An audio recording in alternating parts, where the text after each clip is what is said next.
Hello and welcome back. Today we're going to go through the final illustration. We're going to take the gesture drawings that we did earlier and we're going to put them in a new composition. And then we're going to get started fleshing out what we've drawn and building an image. We'll go through the decay and painting process all the way through to our final image. So you can see I've already done a little bit of the drawing just to speed things up a bit. I'll lay these in and then I'll knock them down and refine the drawings. I just did it this way to save a step and to speed things up a tiny bit. So you'll see me get started on the actual drawings here in a second. I've got to get the composition where I want it first.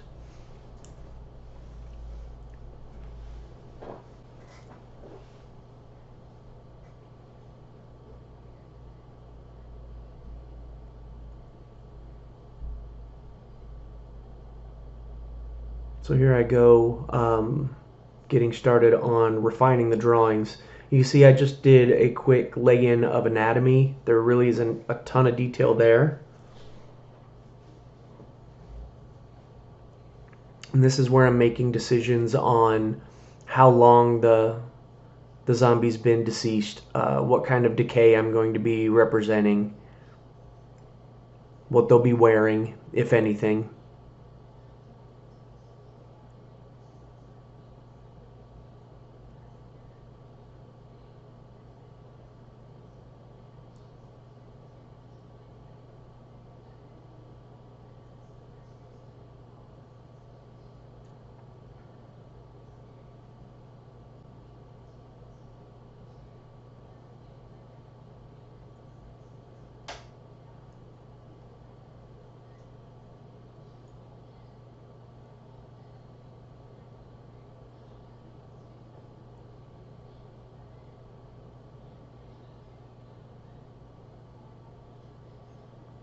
As you can see, I doubled the speed of the recording just so I could get through this and give you an example of the process and how I do it without the video taking 3 hours.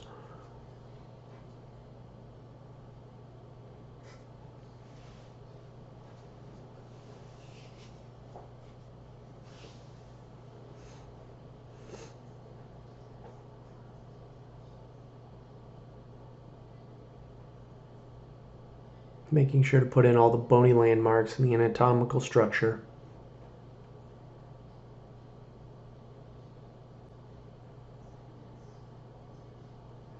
I decided not to do the hatching for the shading there.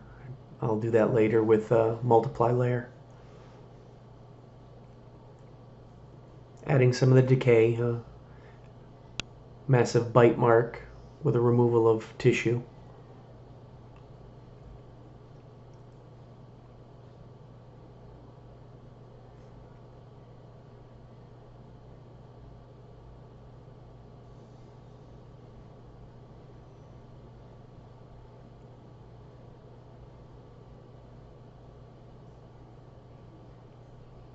Some more defensive wounds and bite marks.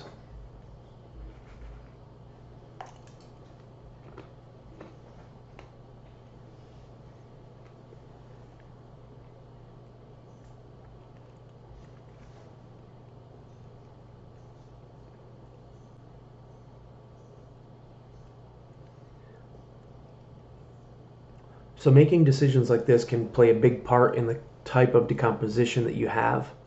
So in this illustration, I've put her in her Dukes, the Daisy Duke short shorts. Now that would infer that this is warm weather or summertime. And you have to remember that in the summer, the tissue and the decomposition rate is going to be much faster in heat and moisture. So she may have not been dead for very long, but she's going to decay rapidly.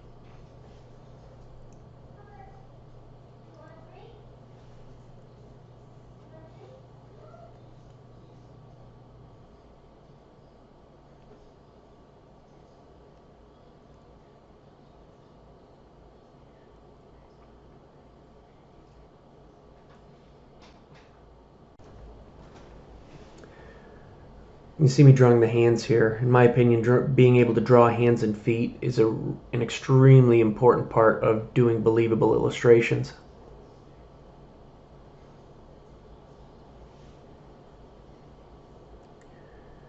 I think this leg is a little bit out of place. I'm probably going to adjust its position. But again, here you see me drawing the feet and the toes in that structure. It's really important to make sure that you get that right. Yeah, I don't like the way that leg's positioned. We're going to move it over.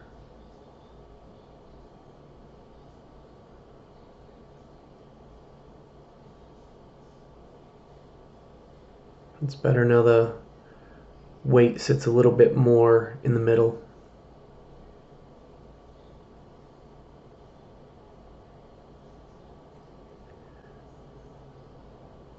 Drawing some of the fluids, the blood that's run down the mouth and nose and stained the shirt, and coming out of the bites.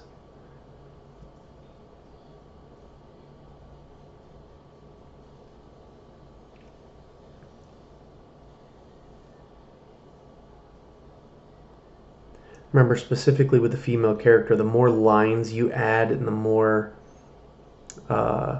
hatch marks and anything like that, you're going to age and decay that, specifically that female, even faster. General rule when you're illustrating women, especially if it's a drawing and not a painting, is the fewer lines, the prettier the girl.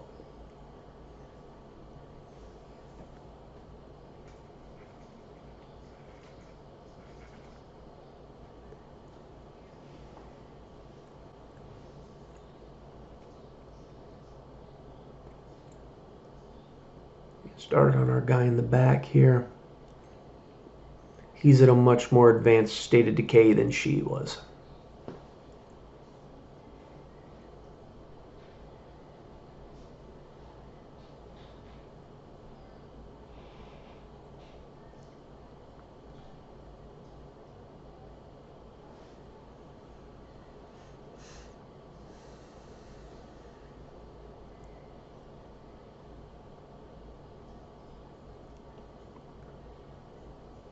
Some boils, or when the body begins to decay, the cell walls fill with gas and it causes the body to bloat, but you'll get blisters and pustules that'll open up as well. So you see some of those on the neck. Do an open cavity on his abdomen with some more of those boils.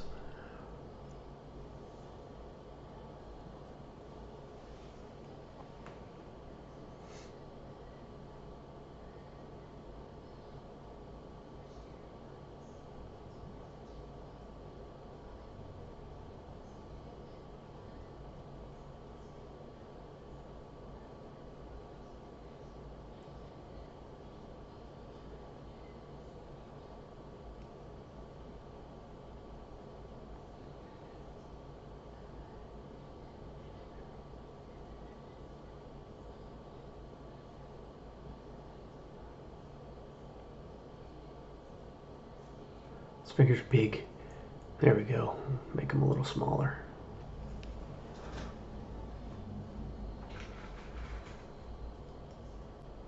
Open up that cavity, maybe put some entrails hanging out.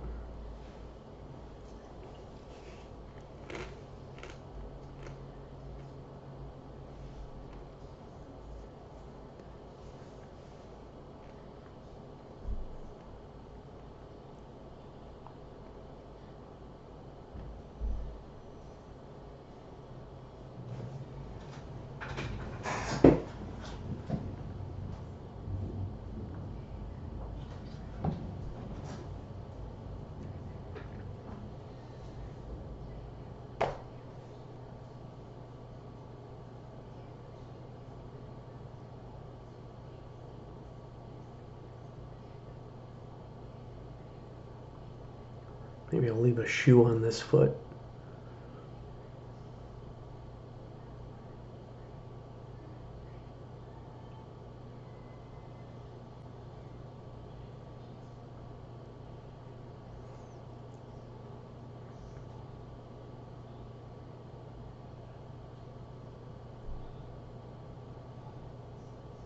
He's been dead a while, so he's going to be pretty gross. Covered in blood, decay, just fluids, bite mark.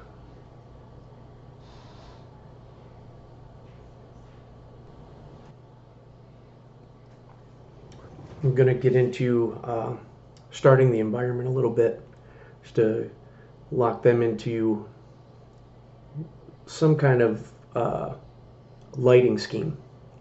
I think we're going to do this one as an interior environment. Now, depending on the mood that you want to set, it will depend greatly on how claustrophobic you make your environment. I don't like that tangent line going right through her middle, so we'll put them more. There we go. Move that over a little bit.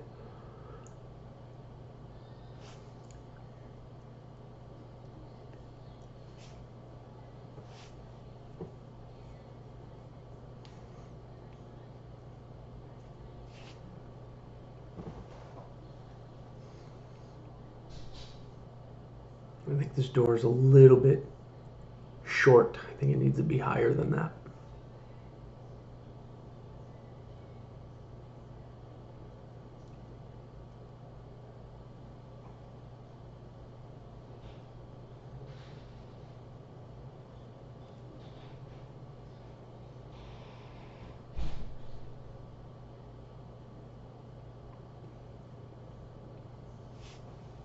That's better.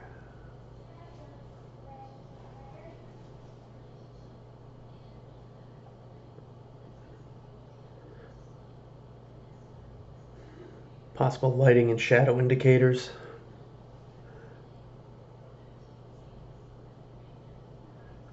Some details in the ceiling so we get a little bit better idea of the environment.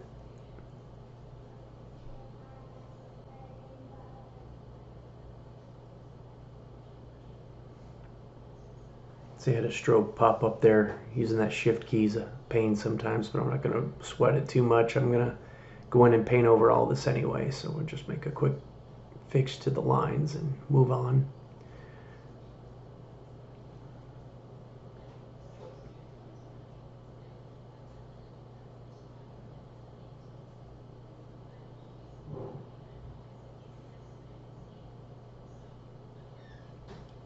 Blood splatter on the wall. Maybe she was laying against the wall there and stood up when she noticed someone.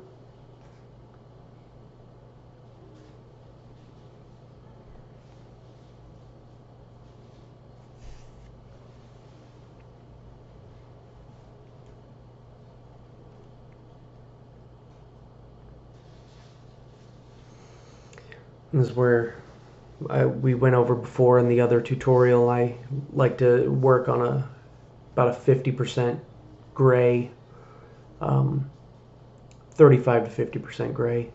I'm using a multiply layer here to lay in some core shadows and just basic structure. I'm gonna color all the blood in this. I'll color some of the major shadows in this, and then I'll go back in later with probably another couple of multiply layers and redefine some of these shadows and make them deeper.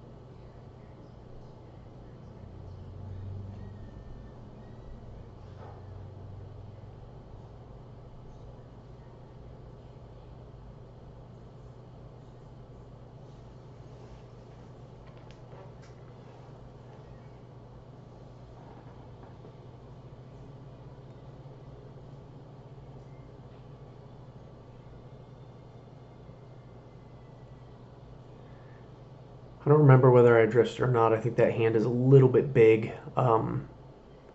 but I don't remember if I fix it later or not. It depends on how the rest of the illustration is going on whether I would go back in and fix that. I tend to exaggerate proportions. I tend to make my legs, specifically the femurs, a little longer than normal. I tend to make the distance between the hips and the rib cage a little bit longer. But I do that intentionally because I like that longer, leaner look to my illustrations. But I really recommend making sure that you understand the anatomy and knowing what you can exaggerate and still make a believable illustration. If you noticed in the gestures, specifically in the two characters that we're drawing now, I drew the legs on both of those in my gestures way too long.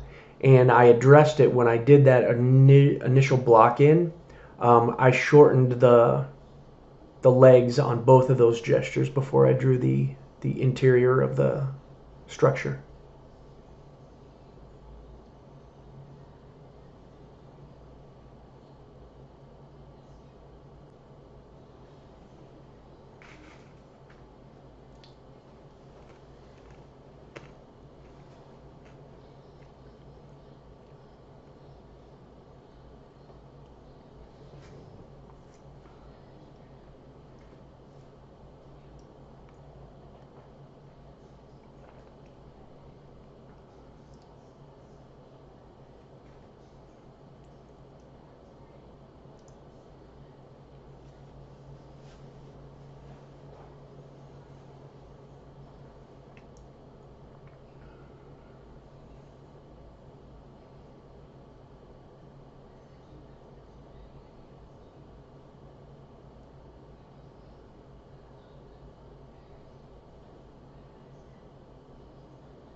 Trying to block in this room quickly.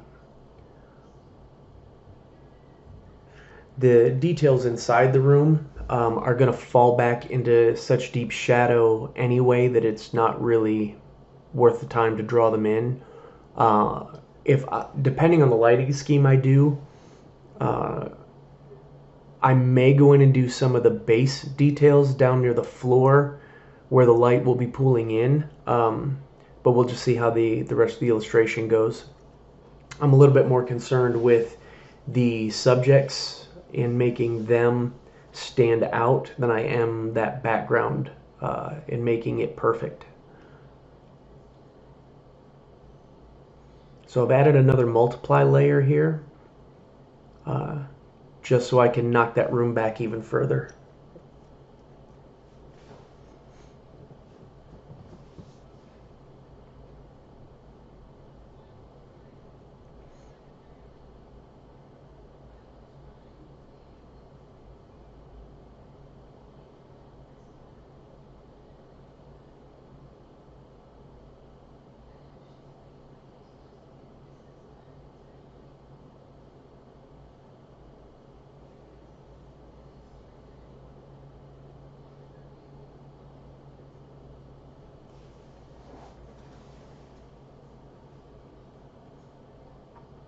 I'm going to knock down some of those little bit deeper shadows just to give our characters a little bit more depth.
deepening the stains on the shorts and the shirt, bringing a few of the fresher streams of blood in and darkening those.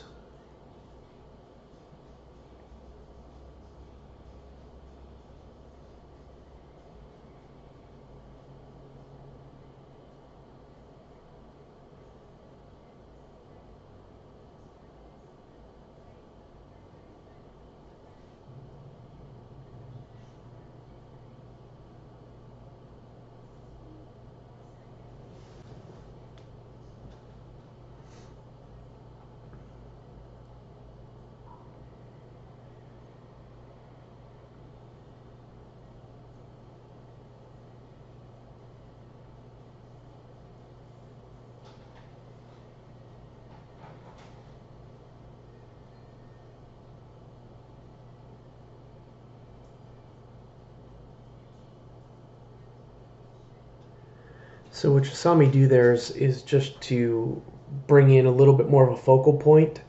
I dropped a gradient, an elliptical gradient, over it just to draw attention to the foreground. And then what I'm doing here is I'm laying a base color, a bit of a burnt sienna.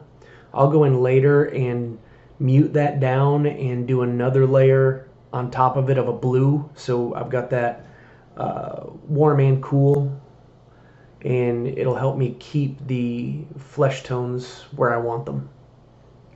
So this overlay layer that I've added now is to bring in some of these highlights and higher structures, bring them forward.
Representing the highs and lows on the folds in the pants or shorts or any cloth goes a long way in selling that there's actually form under them.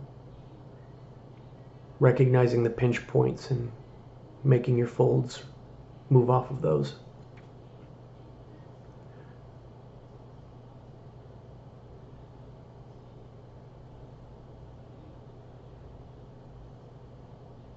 Alright, so I've added another overlay layer here, and this is to affect some of the other shadows in the room that I wanted to address. I want to push that corner back a little bit.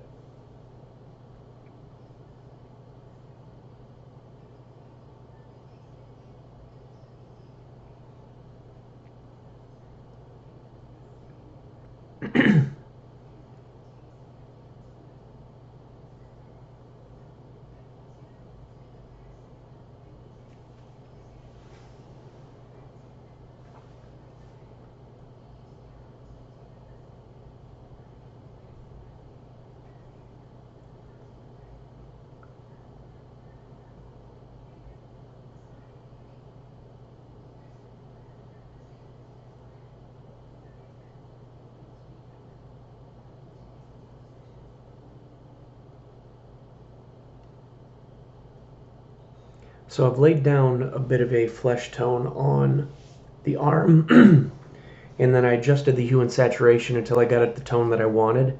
And then you saw it turn bright purple there. What I did was, after I adjusted the hue and saturation, I made that layer normal at 100% so I knew the exact color. Then I selected that color and put it back to a soft light layer. Now I can use that color to paint out the rest of the flesh tones and keep it consistent.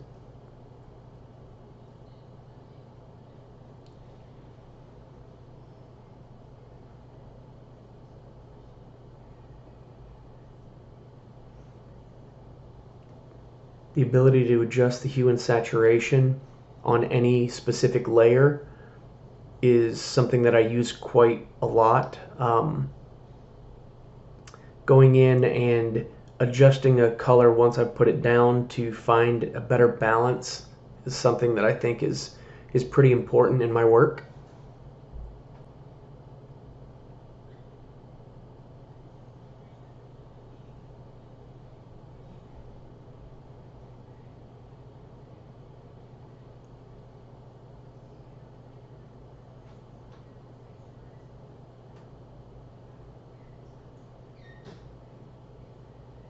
You'll see me do it again here.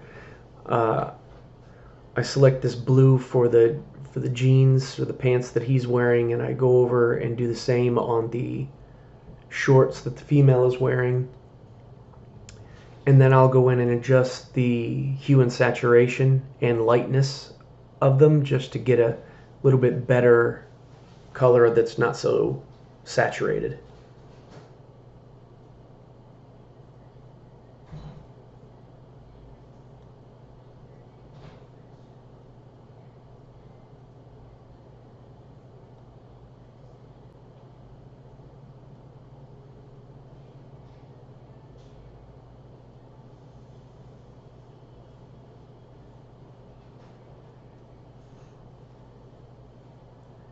Pick the blood color that I wanted and put it on another overlay layer, keeping the blood pretty red so it's looking a little fresh. I could go in on him, I suppose, and make that blood darker since he's been dead longer, but there's no telling whether that's his blood or the blood of somebody that he's eaten, so we're going to leave it pretty red right now.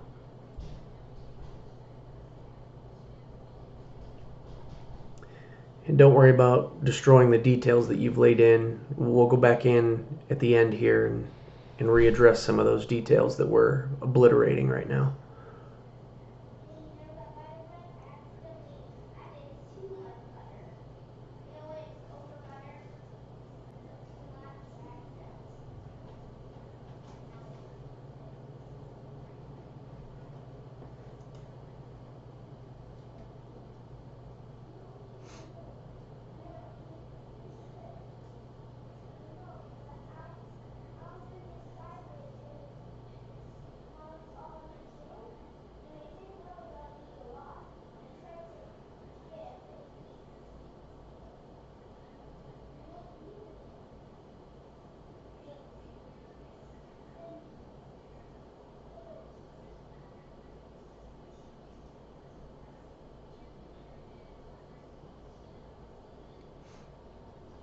Now I could have left this muted brown color around these wounds and just made the interior of them red.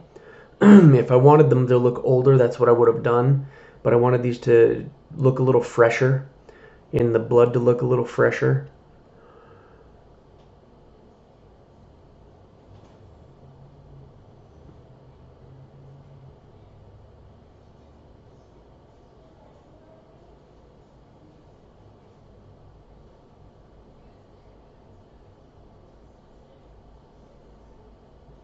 Some nasty staining.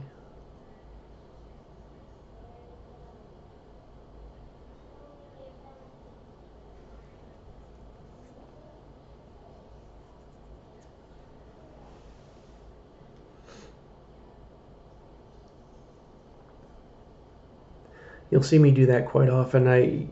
We did it in the other example too of the painting. I grab one of my splatter brushes and just spray some cast off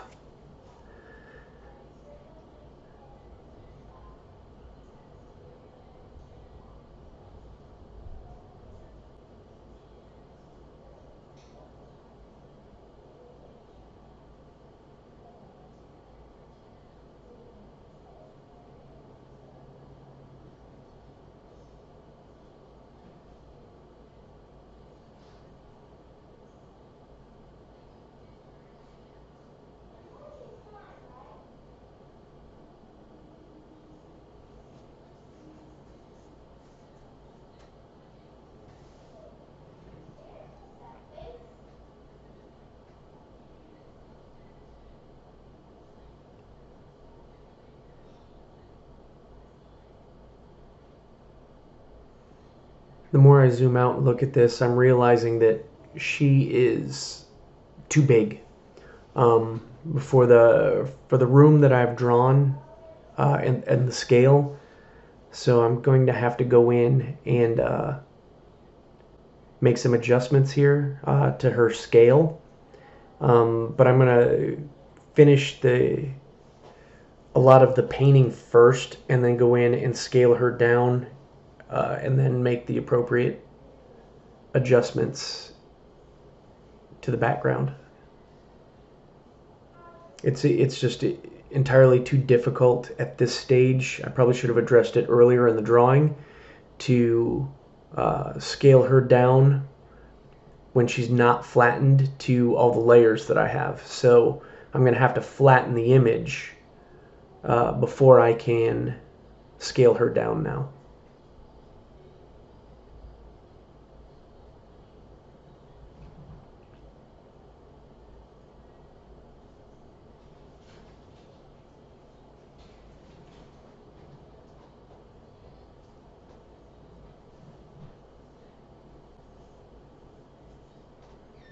Yeah, there's just not enough distance between her and him to warrant her being that large. I would have to really bring her forward into the foreground. What I'm doing here is just laying in a generic shadow shape, and I didn't really like that one. I'll just cheat it and do another one.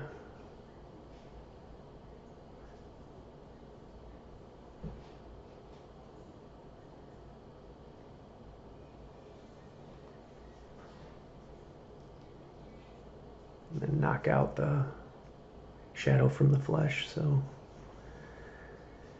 just a quick way to put her into the environment, but it draws attention to the fact that she's too big. So I'm definitely going to go in and make that adjustment.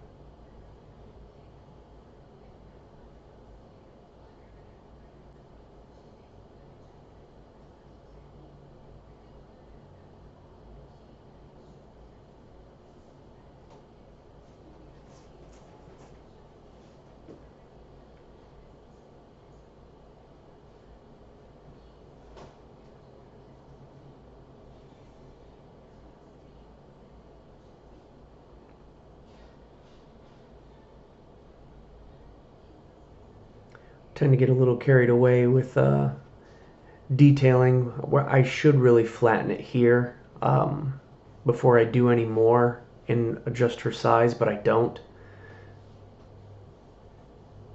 I work for quite a while longer before I go in to make that adjustment, and it would be better if I did it earlier and it would save me some work, but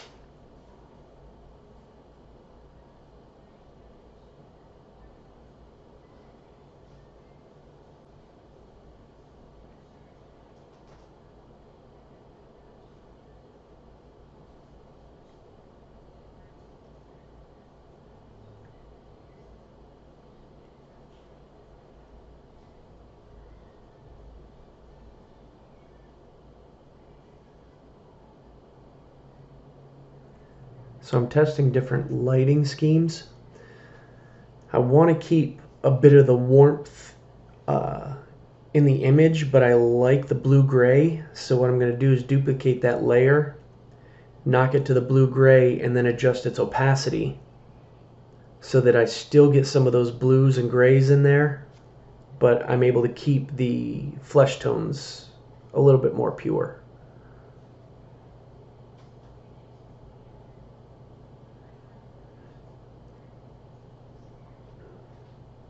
Making sure that these read is a bit wet. Identifying some of the muscle structure and bony landmarks, bringing some of those details back in.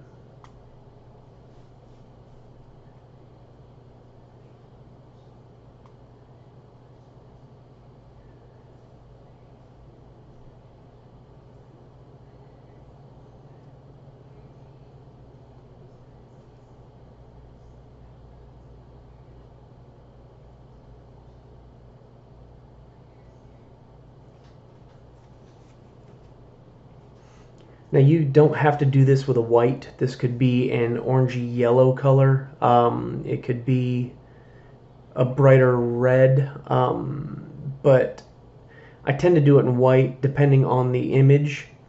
When I started the graphic novel, my intention was to do it in black and white, so I started doing it all in white, and I figured once I was coloring it, I just carried that over into the color version as well, and it does help some of the things stand out. You just have to be cautious with it, as if anything, if you do too much of it, it becomes distracting.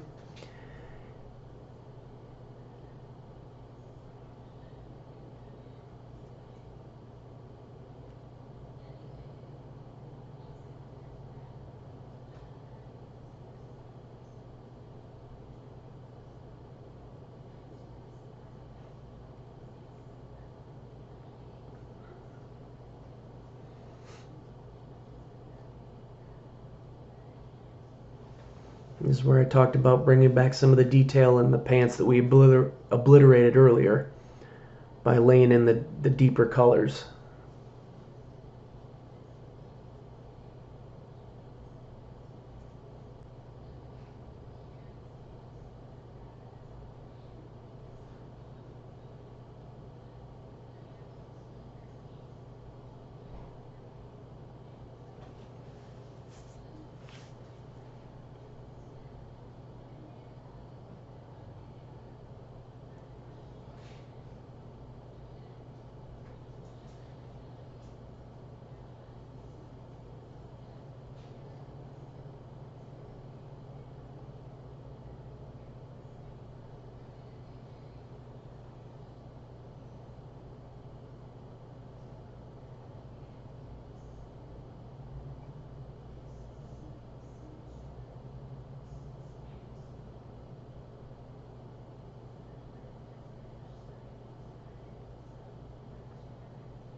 You see where it's easy to get carried away with the white. I leave a lot of it on her. When I go into the guy in the back, you'll see I'll put a lot of that in there, and I'll knock it down a couple of times just so it's not as bright as the whites that are on her.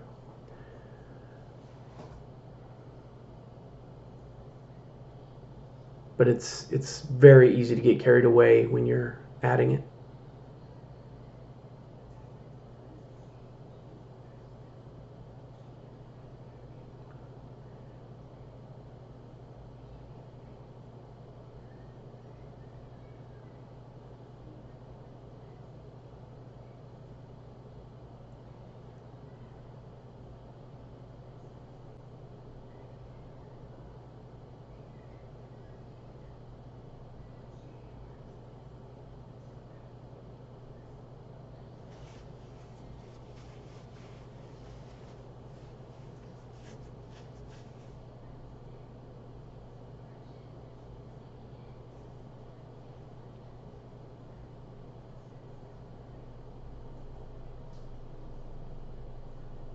Here I go back in and knock some of it down.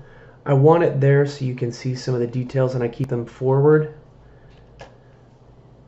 but I don't want it to be as bright as what I have going on with her.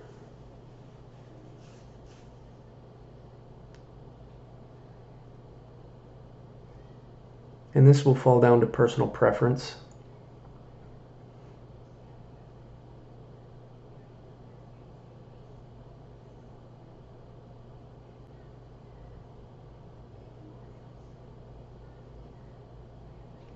I would be the last one that would ever say this is how you definitely have to do any bit of the artwork. As far as I'm concerned, if you can take away a couple of tidbits of what I do and help improve your own art, that's really what the aim is here. This is how I do it. And depending on the illustration and what it's for, I don't do it on everything. It's a habit that I picked up in my sketchbooks working on toned paper that I happen to like, so I carry it into some of my illustrations that are a little bit more graphic and comic or graphic novel inspired. And it's how I did my graphic novel originally, so I'm carrying it through for all of these types of illustrations.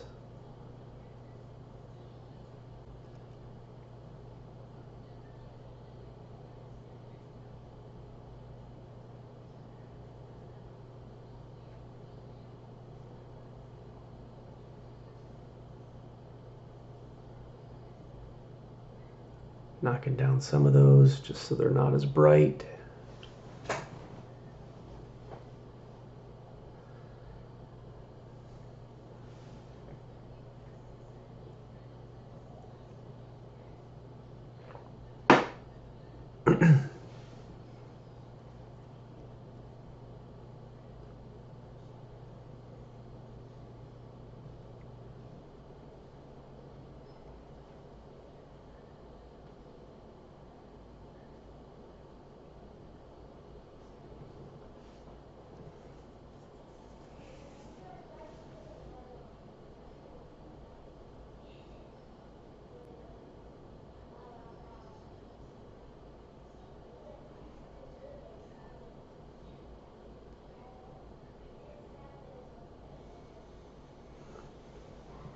So now I am bringing in another layer, color dodge with the red in it to bring forward some of the higher pieces of the damage or the decay on her that the normal overlay layer didn't push forward far enough.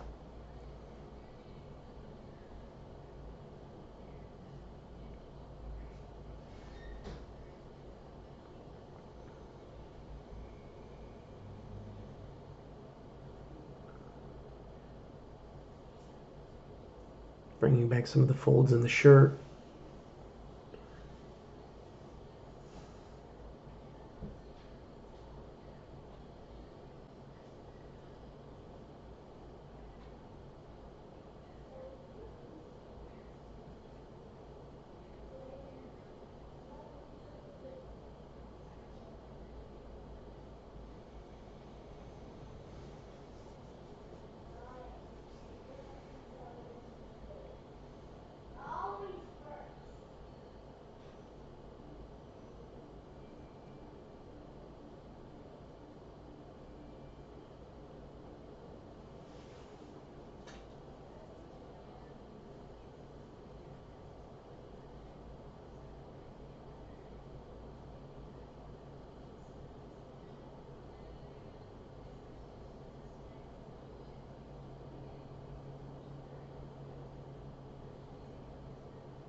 Soft light layer bringing in some of the blues back into the shadows.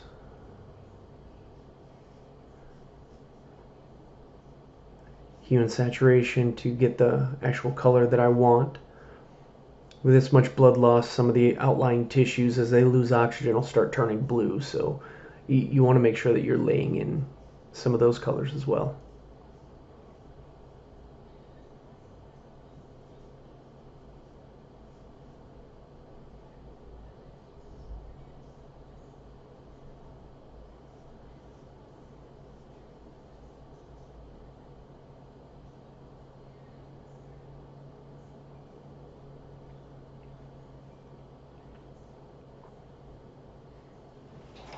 What I'm doing here is I'm doing some of this trim work, separating it from the wall, lightening it up some.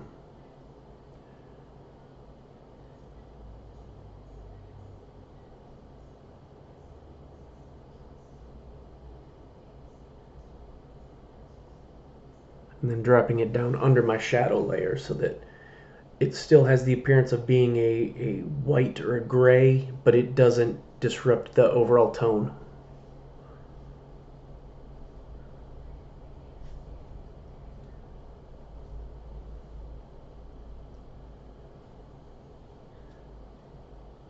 Yeah, this is where I'm trying to decide how to best move her. I tried to go through just the layers of where she is, but there's too many to move them without uh, damaging a lot of the other drawings. So I duplicate all the layers and put them in a group and merge the group so that I can cut her out and scale her. Like I said, this would have been much easier if had at the beginning I addressed the scaling issue that uh, not that I didn't notice it, but trying to move quickly so this video doesn't take a long time. I didn't think it was that big of a deal until I started laying in color and I realized that, yeah, she's way too big. Once I got the background in there, it was pretty obvious. So I do a basic selection, copy her on her own layer, save early, save often. I hadn't saved, so I needed to get it saved.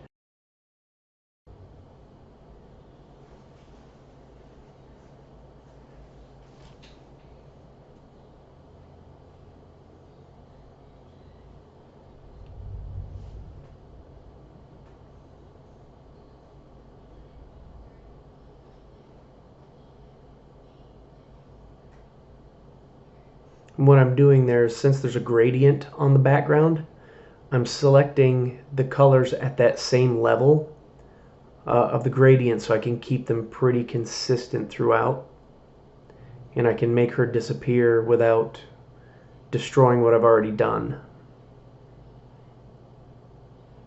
There's probably better ways to do this, but this is just how I did it on the fly to do it quickly.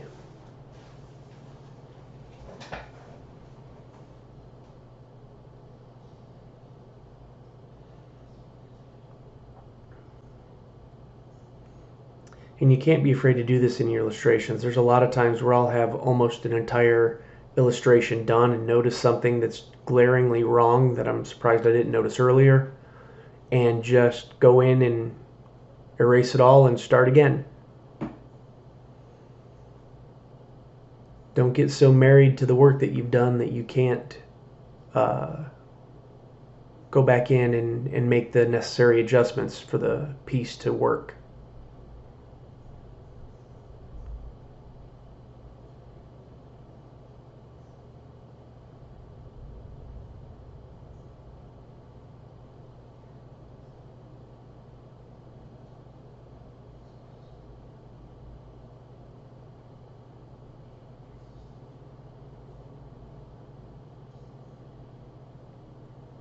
As you can see, redrawing the details in those kind of areas really isn't difficult to do, but you need to be willing to make the adjustments.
Cleaning up that basic selection I did around her.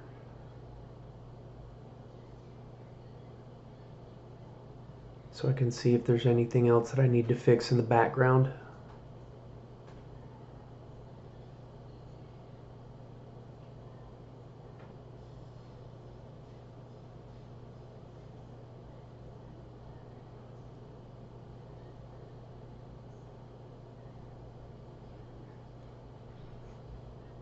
You can see the large foot is still back there, so I need to go in and clean that up and make it disappear.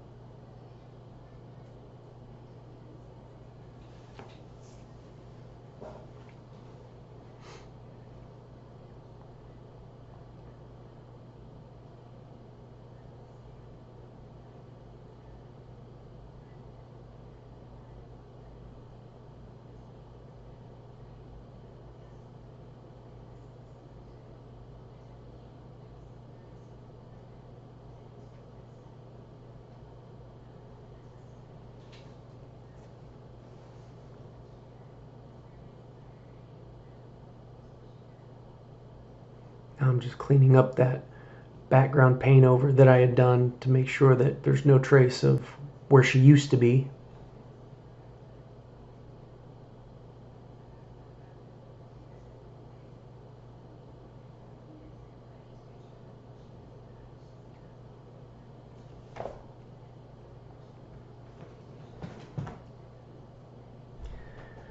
Adding some background elements to the walls here. If this was an office or anything, it would likely not have completely barren walls. So I'm trying to decide how to lay in some imagery. And I go in and I had some posters prepared that I had done a while back for a office setting that I had done. So I decided to just grab some pieces that I had done previously and put them in. But again, this is one of those things where you've got to be careful to not detract too much from your subject.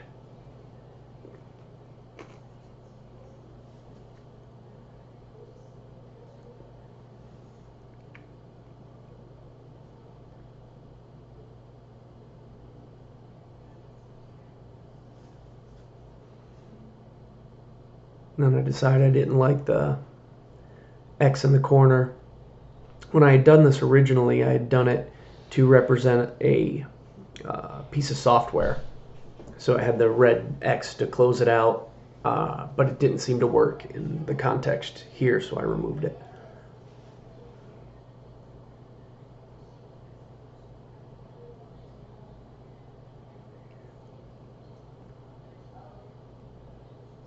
I didn't like where it was sitting, so.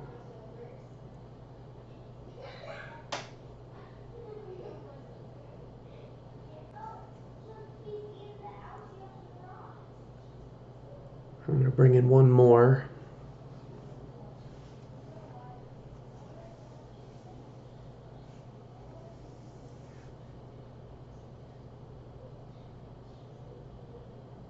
I like the idea of the contrast between the happy poster and the subject that's this gross zombie that's the complete opposite of what it is. So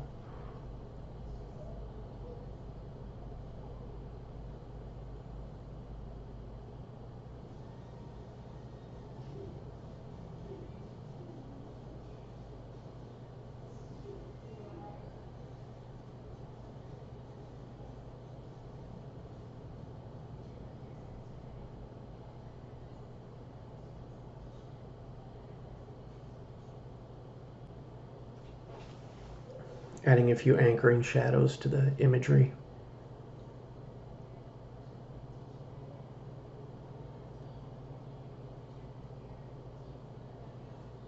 This is with the spatter brush again, just to dirty up the environment a little bit.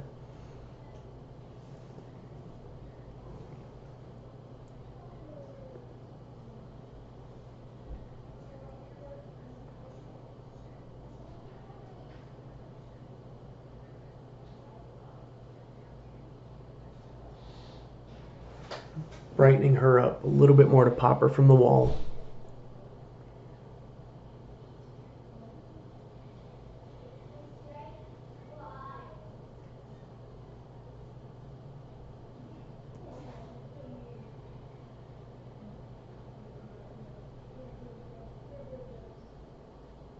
A little bit on a few parts of him as he's catching some of the cast off light from her.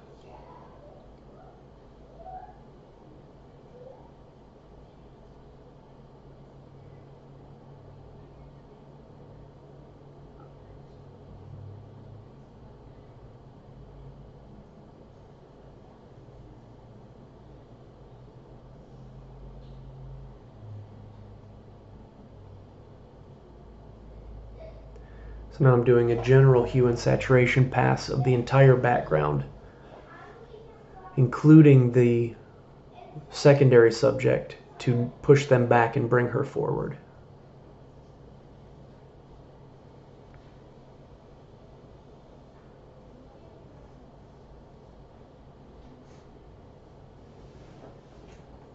And just to make it a little creepier, I'm making their eyes white.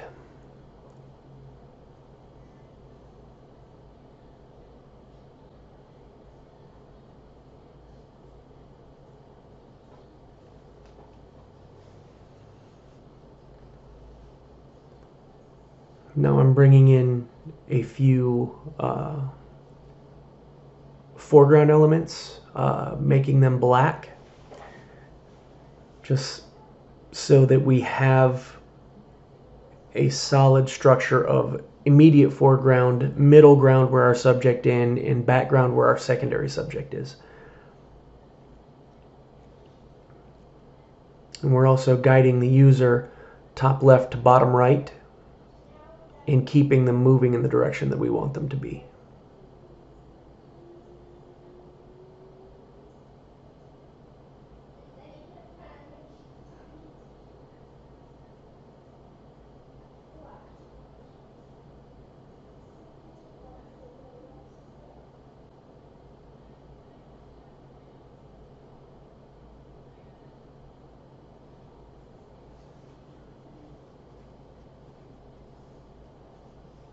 All right, and there you have it. We're going to call this one done. Thanks for watching. Hope you enjoyed it, and let's try one more.